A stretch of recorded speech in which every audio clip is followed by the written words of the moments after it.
I felt like I was a very spiritual child in terms of the church and things like that. Like, we were Catholics, but we weren't sort of hardcore at all. But I had like a little statue of Jesus that I used to pray to, and I really felt very connected for some reason, even though my family wasn't all into that.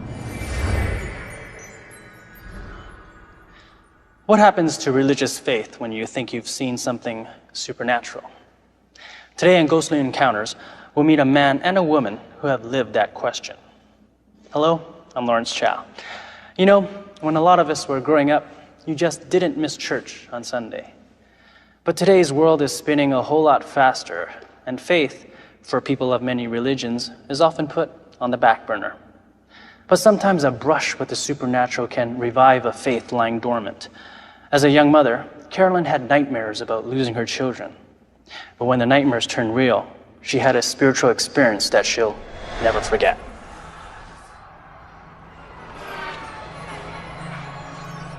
My sisters and I took all our children and we collected them and we took them off to the PNE, which is the exhibition in Vancouver.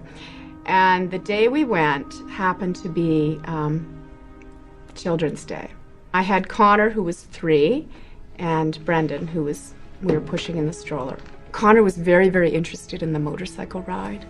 You know, he absolutely loved it. So we let him do that. And then off we went on our merry way.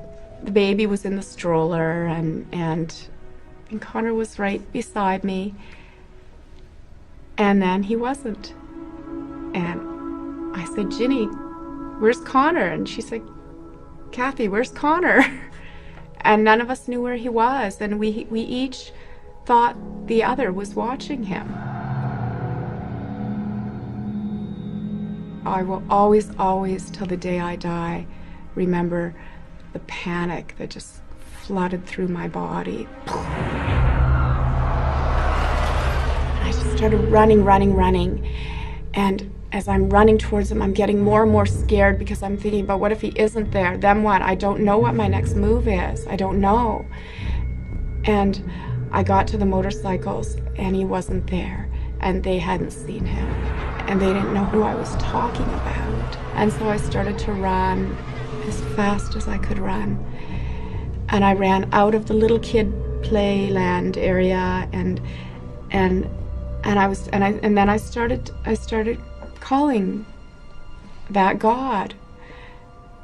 And I don't know if the face was in my head yet then or not. I don't think it was.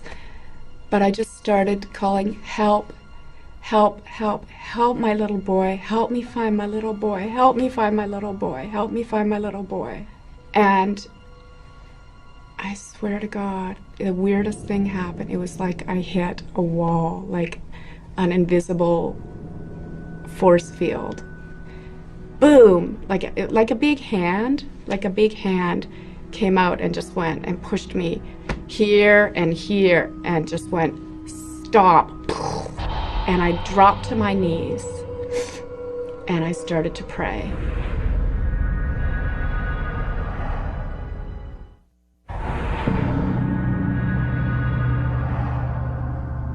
And I was in the middle of the PNE with thousands of people around me, on my knees on the pavement, crying my eyes out and saying, help me find my little boy. And this thing just took this hand, took my head and turned it. And there he was. And he was 20 feet away from me. And he was all alone. And there was nobody near him either. It was like we were the only 2 people in the world. And he was standing there crying quietly. And if that hadn't stopped me, I was going that way. And I wouldn't have seen him. And I wouldn't have found him. And I ran over and I grabbed him and I hugged him and I loved him.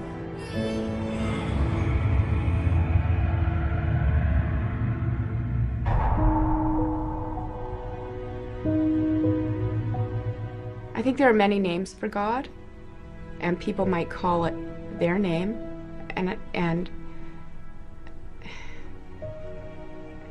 And they might say it was God, or they might say it was an angel. I think it was one of God's angels. That's the face that I can put to God.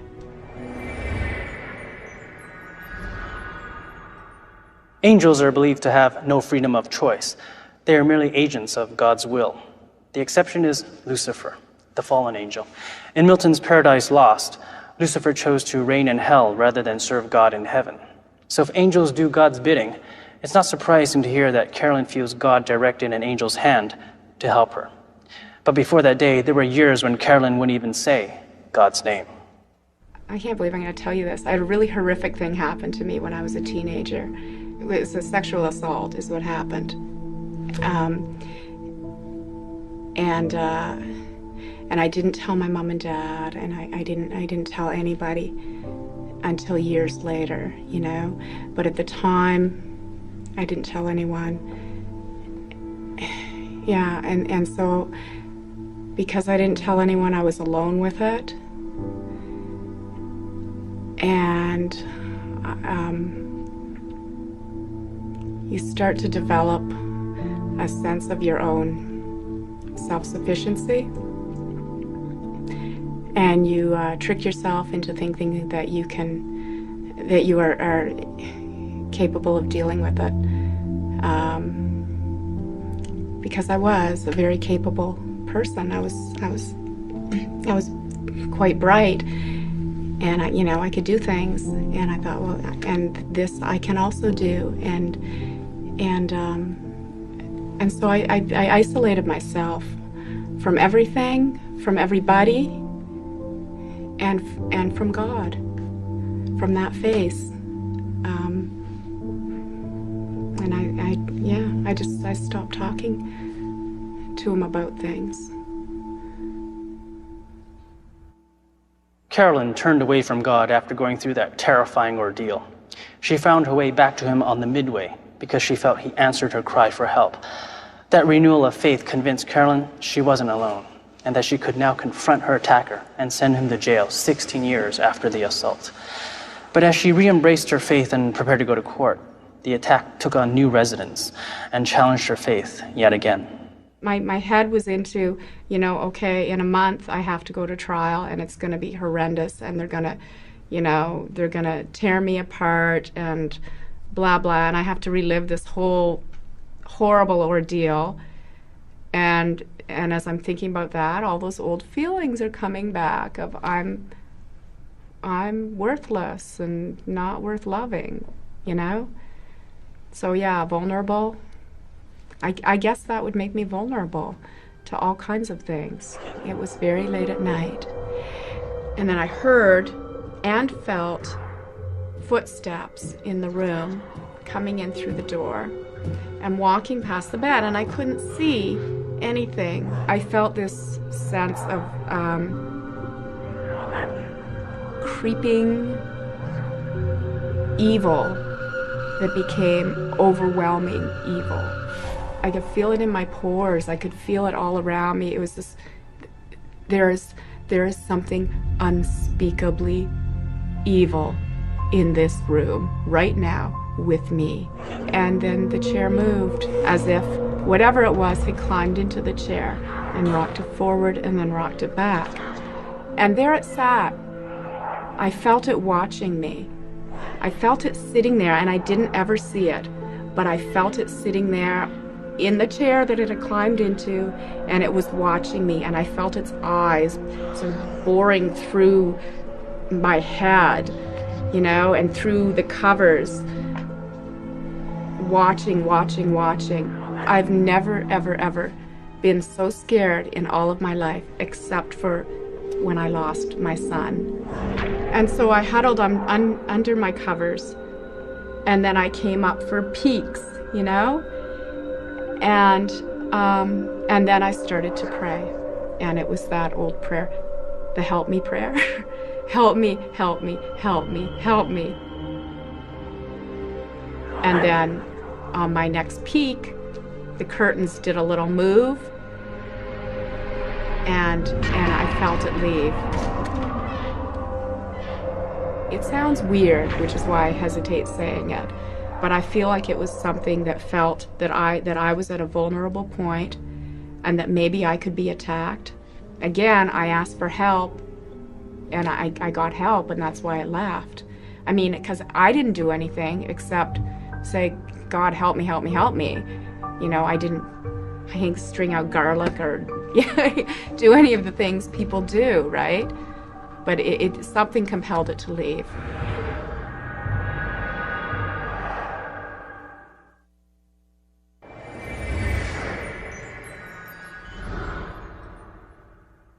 Carolyn thinks she got help because she was ready to receive it. Her Catholic background made her open to the idea of spiritual beings in the world. Catholicism is one of the Christian streams that still embraces such a belief. Eric Robertson didn't grow up Catholic, but he was raised in an environment that allowed him, like Carolyn, to believe in spiritual beings. All of my family were involved in some way in the book business. They were publishers, they were binders, they were proofreaders, they were all sorts of things. So I was surrounded by all manner of books when I was a child. And for some reason, there was a series of books that came from the 1880s by the people that had been involved in the Society for Psychical Research. So I heard all sorts of things about apparitions and thought transference and early hypnotism and that sort of thing. So that's always been of extreme interest to me. I come from a background in Edinburgh, the spiritualist movement is very, very strong. My aunt was a spiritualist and attended the Spiritualist Society in Edinburgh that was founded by Conan Doyle. In Scotland, a lot of these things are taken for granted, and taken for granted in a good way, in a, I'd say, childlike, naive way in a way. It just, these are things that can happen, and yeah, sure. And if you believe that, they do. The spiritualist movement offered communication with the dead, and it was understandably popular in post-war Scotland. But Eric's passion lay in another direction. As a boy, all he wanted to do was play the organ, and that devotion led him into some frightening situations. In the place that I did most of my practice, I would cycle to this church at night and park my bicycle in the graveyard. And then I'd have to go and get the key from the manse, which was across the graveyard. I would get the key and I had to come back through the graveyard, back into the church, and find the only light in the dark by feel. I had to feel along the walls, find out where it was, and then get the organ on and start to practice. And all of the time looking into a black void all around me. All I could see was the music about a foot beyond, and then a black void. And that sets up a certain number of feelings. One is fear, which you constantly try and downplay it. My desire to play the organ was so strong that I was able to overcome that fear while I was playing. The hardest part was coming into the church, and even harder than that was going out. I always felt that I had to go real fast and get out of there quick, back into the graveyard. So essentially the feelings I had when I was really young were feelings of fear, combined with feelings of total exaltation. I mean, being a 10-year-old boy, being able to do whatever you wanted on a huge instrument was just, it's amazing. And I mean, I just no other way to describe that.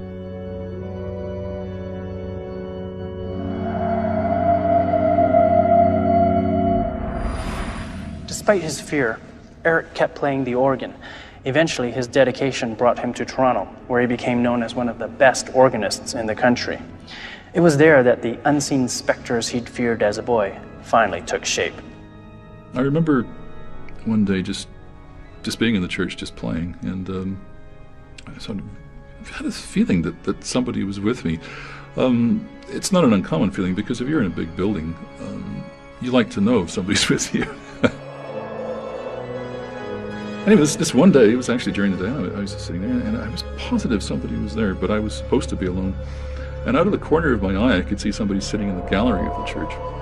And I was playing straight on, and the gallery was off to my right, and I immediately turned my head, and then it went away. Like, it was just, because sometimes you get these little things happening. I started playing again, and eventually I looked up again, and I found that if I didn't look, I could just kind of look ahead of me. I could just see it peripherally.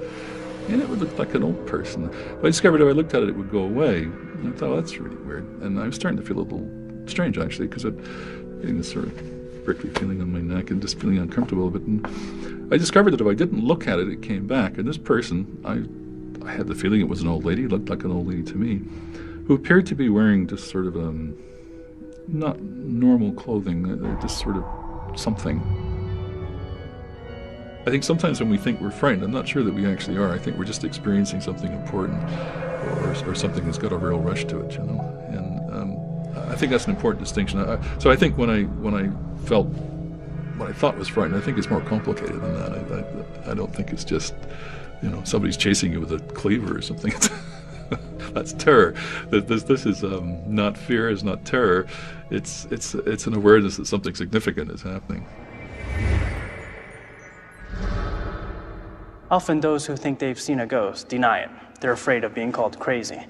They have what our psychotherapists call a strong adult ego state, the so-called thinking mechanism. Rather than deny it, Eric tested his adult ego by asking for more evidence. He told the apparition to bring it on. That was the first thing I did when I went back, and I had to look up in the gallery and see if she was still there, because she wasn't. But started thinking more and more about what does that mean? Like, why was she there? Like, why would that happen? You know, just that doesn't happen. I mean, why? You know? And then it happened again, and this time I thought to myself, you know, this is not scary anymore. This is interesting. This is really, really interesting. And I just went through the same process again, but not with the same degree of wanting to look. I just kept on playing, and I got the impression that I was with somebody and that somebody was with me, and everything was okay. You know, I had a really strong feeling of not being alone. She's wise and she's friendly. I think she's friendly. She's certainly powerful. She's completely silent. Completely and utterly silent. It's like being in a vacuum. It's like being in a recording studio with nobody in it. It's just dead. There's just nothing happening at all in the air. Nothing. Got the feeling that everything sort of went quiet and stood still. It's an envelopment of quiet. I can stay doing what I'm doing and she'll stay where she is. And in terms of feeling, I do get a feeling. I get a feeling of I guess a feeling of warmth. There's a feeling of safety, actually, in a funny sort of a way. The one thing about this whole thing that kind of I find upsetting is I can't talk to this person. I'd love to actually talk to her. Maybe I will. I don't know. I so far, she's not available. She's inscrutable. She's totally quiet, and she's totally distant, and totally focused. Totally focused on me. There's always a reason for her being there. She doesn't just show up. There's always something that I just in progress, or something's going to happen, or something's not right. It's that premonition that things are going to be all right. But you got to take care of things. You know, it's not going to be all right if you keep on doing what you're doing.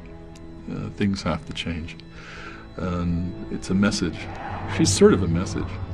Many religions, including some Jewish and Christian groups, steer away from the spirit world. There's a fear that when you open that door, evil can come in with the good. But as Carolyn and Eric's stories show us, accepting the idea that there are spirits can have a positive impact on faith. Carolyn needed the God she'd known as a child. Eric needed the reassurance that there is life beyond what we know here on earth, and both found their faith was made solid as a result of their encounters with the supernatural. I am absolutely convinced that I'm not alone in this world. From that, I'm absolutely convinced of it. There is another part to life. There's another stream of life, and I can feel being in it, and I can feel being out of it. I have an absolutely unshakable faith in God, and that's cool, and that stays with me through any amount of turmoil and any amount of things that could possibly cause me to question His presence in my life, and His power and the power of these angels. Anything that could ever cause me to question that, I just go, nope. You know what? I know, because I lived it, and I'm not given to flights of fancy at all. This high-flying real-life series will have you airborne. Can you get me an anxiety pill, please? On Airline. Then, let the games begin on Caesars 24/7, where the stakes are high and the bets are real. Whoa! You took my money! Airline, followed by Caesars 24/7. Tuesdays starting at 10, only on Vio. True story.